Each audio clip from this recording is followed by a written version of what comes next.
Ah ouais, Sony ils ont frappé fort hein, avec l'annonce de la PS5 et des différents jeux et tout et tout. Franchement, ça fait rêver, ça fait vraiment rêver.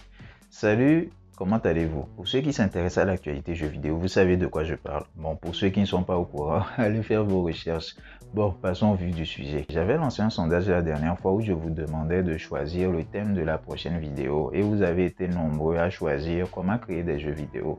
Apparemment, c'est ce qui vous intéresse le plus. Alors, dans cette vidéo, nous allons parler de ça. Donc, le sondage, c'était dans l'onglet communauté sur ma chaîne. Donc, je vous invite à visiter ça régulièrement parce que je compte poster souvent là-bas et des trucs qui pourraient vraiment vous intéresser. Alors, je vous invite à jeter un coup d'œil très souvent là-bas. Alors, comment créer un jeu vidéo? C'est parti.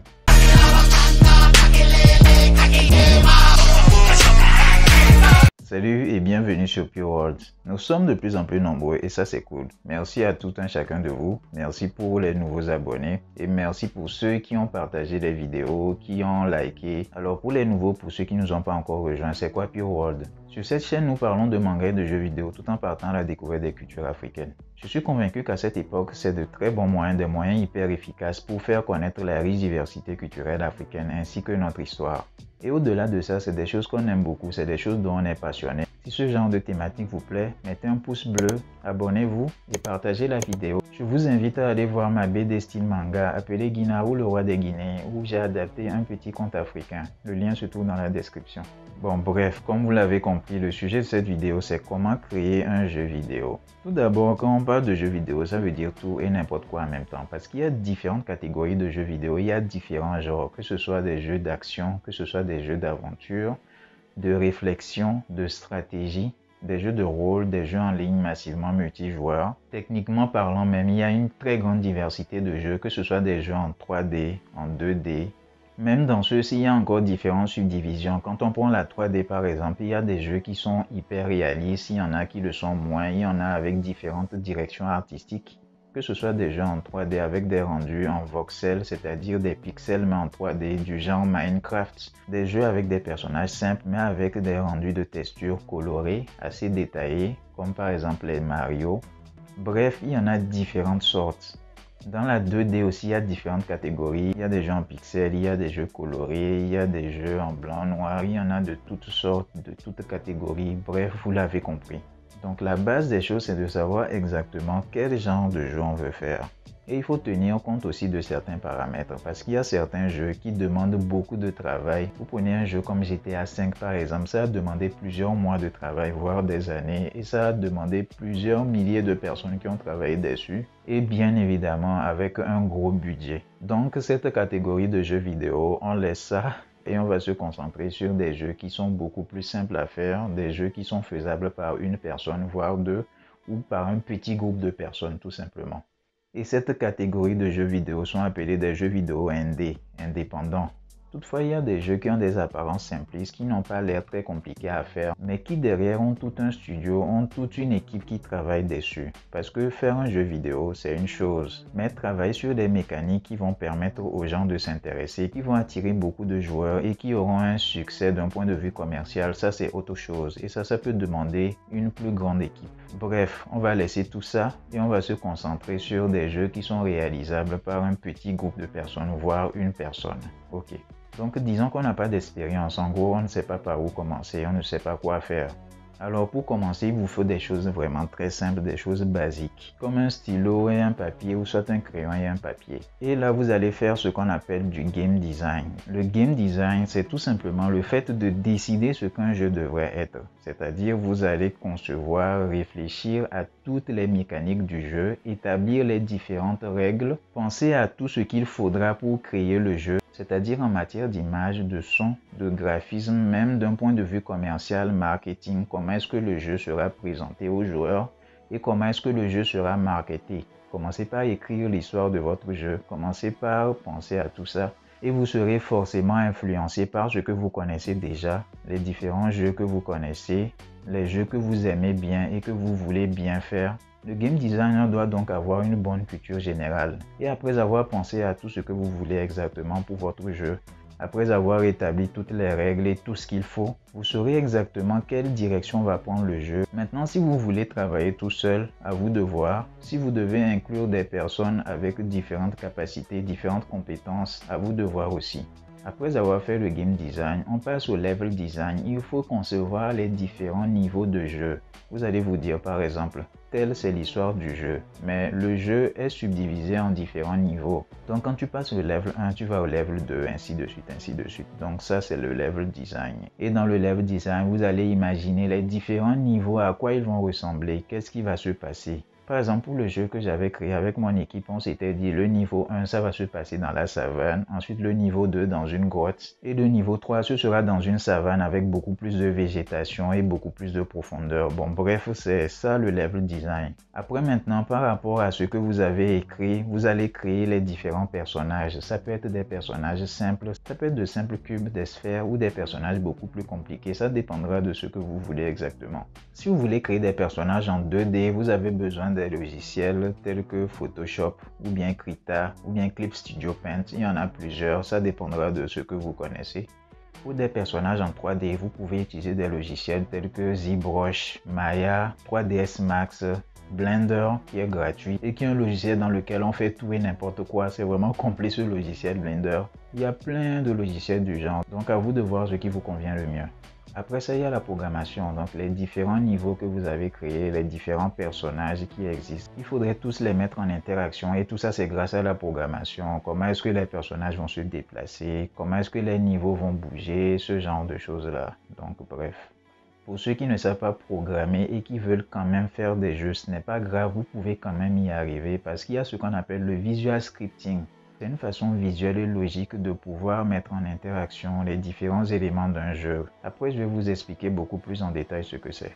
Ensuite, il y a l'UX design, l'UI design, c'est-à-dire l'interface, à quoi va ressembler les différentes interfaces. C'est quelque chose qui à première vue a l'air simple, mais en réalité, ça demande beaucoup plus que ça parce qu'il faut réfléchir à comment est-ce que les gens vont interagir avec le jeu. Si l'UI design n'est pas réussi, ça peut gâcher l'expérience de jeu. Et ça, c'est quelque chose qui est soumis à des règles, c'est quelque chose qu'il faut comprendre. C'est quelque chose qui demande aussi que vous compreniez la psychologie humaine, la psychologie de vos utilisateurs. Pour l'UX design, il y a plusieurs logiciels que vous pouvez utiliser. Les logiciels de la suite Adobe, par exemple, que ce soit Photoshop, Illustrator, vous pouvez même utiliser After Effects parce qu'il peut y avoir du motion design, ça dépend de ce que vous voulez. Il y a aussi plein d'autres logiciels différents que vous pouvez utiliser, donc vous pouvez faire vos recherches pour approfondir ça. Après ça, il y a les animations, que ce soit les animations du personnage, la façon dont il se déplace, s'il doit courir, s'il doit sauter, s'il doit ramasser quelque chose, donc vous devez animer tout ça là. Il y a aussi les animations des environnements, c'est-à-dire peut-être il y aura de l'eau qui va couler quelque part, une cascade, il peut y avoir du vent qui va faire bouger les arbres. Il y a plusieurs choses que vous pouvez faire pour rendre votre jeu beaucoup plus vivant. Et pour animer, il y a différents logiciels que vous pouvez utiliser en fonction bien sûr du type de jeu que vous voulez faire. Vous pouvez utiliser Photoshop, vous pouvez utiliser Animate, vous pouvez utiliser Krita. Pour la 3D, vous pouvez utiliser Maya, Blender ou d'autres logiciels. Bon, il y en a plein, vous pouvez faire vos recherches. Il y a aussi un truc très important qui n'est pas négligé, c'est le sound design, c'est-à-dire les différentes musiques dans le jeu, que ce soit les musiques ambiantes, que ce soit les différents bruitages. Si par exemple le personnage doit courir, il faut des bruits de pas. S'il doit sauter aussi, il faut des bruits. Si le personnage doit parler, si les environnements aussi doivent bouger, si par exemple un arbre tombe, il faudrait que vous mettez les différents bruits. S'il n'y a pas les différents sons, l'interaction ne serait pas aussi intéressante que ça. Donc c'est quelque chose de très important. Et bien sûr pour ça, c'est les différents logiciels que ceux qui font la musique utilisent, que ce soit les Fruity Loops, les Adobe Audition, les Audacity, il y en a plein, il y en a différentes sortes. Vous pouvez utiliser aussi des musiques ou des sons libres de droit. Vous pouvez en trouver sur internet ou vous pouvez acheter vos musiques si vous voulez. Bref, c'est de façon sommaire ce dont vous avez besoin pour créer votre jeu ou les différentes compétences dont vous avez besoin pour arriver à atteindre votre objectif.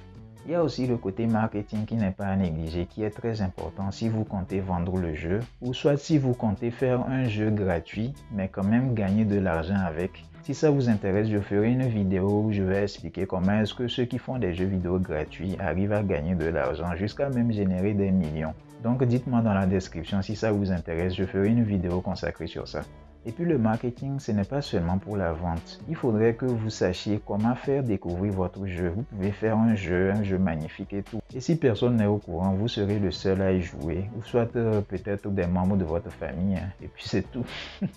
Donc maintenant que nous avons les différents éléments de jeu, vous vous demandez sûrement, mais on a différents éléments, on a les personnages, on a les niveaux, on a les animations, on a les interfaces, on a plein d'éléments différents. Alors comment est-ce que le jeu sera compilé? Comment est-ce qu'on va faire pour avoir le jeu vidéo? Et c'est là que le moteur de jeu intervient. Les moteurs de jeu sont des logiciels dans lesquels seront envoyés tous les éléments du jeu pour pouvoir compiler le jeu en lui-même et pouvoir l'exporter sur une plateforme, que ce soit PC, Xbox, PlayStation, smartphone, etc. Des moteurs de jeu, il y en a plusieurs, il y en a de toutes sortes. Il y en a même qui créent leur propre moteur de jeu. Cela dépend des différentes stratégies qu'on a parce que de façon générale, les moteurs de jeu ne sont pas gratuits. Il y en a qui donnent l'impression d'être gratuits, mais quand tu fais ton jeu vidéo et que tu commences par avoir certains revenus, la société qui a créé le moteur de jeu prend un certain pourcentage. Bon bref, ça dépendra du moteur en question. Les plus connus, si vous voulez faire un jeu en 2D, sont Construct 2D et Game Maker Studio. Si vous voulez faire un jeu en 3D, il y a Unity et Unreal Engine. Bon, dans Unity et Unreal Engine aussi, vous pouvez faire des jeux en 2D. C'est tout à fait possible.